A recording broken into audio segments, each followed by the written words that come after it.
You threatened to cut off federal funding to New York City. What policies would prompt you to do that? Would that be city-run grocery stores? Would it be something else? Well, I think if we didn't get along, whether it's cut off or just make it a little bit difficult or not give as much, we want to see, I use the term, we don't want good money going after bad. And we don't want that to happen. I don't think that's going to happen. I did say that, subject to what policies are being set. We had a meeting today that actually surprised me. He wants to see no crime. He wants to see housing being built. He wants to see rents coming down, all things that I agree with. Now, we may disagree how we get there. The rent coming down, I think one of the things I really gleaned very much today, he'd like to see him come down, ideally, by building a lot of additional housing. Yeah. That's the ultimate way. He agrees with that, and so do I. But if I read the newspapers and the stories, I don't hear that. But I heard him say it today, and I think that's a very positive step. No, I don't expect. I expect to be helping him, not hurting him.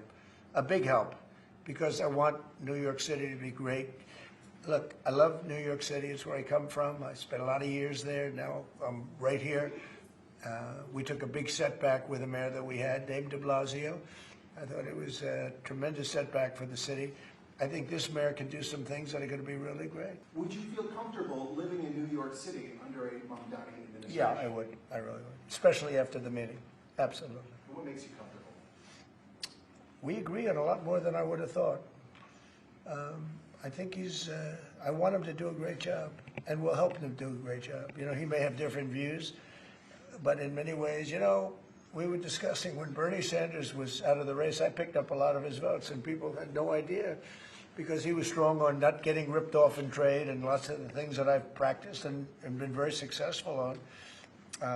Tariffs, a lot of things. Bernie Sanders and I agreed on much more than people thought. And when he was put out of the race, I think quite unfairly, if you want to know the truth, many of the Bernie Sanders voters voted for me. And I felt very comfortable, frankly, in seeing that and saying that. And, it just turned out to be a statistical truth. But, no, I feel very comfortable. I would feel very, very comfortable being in New York, and I think much more so after the meeting. Yes, please.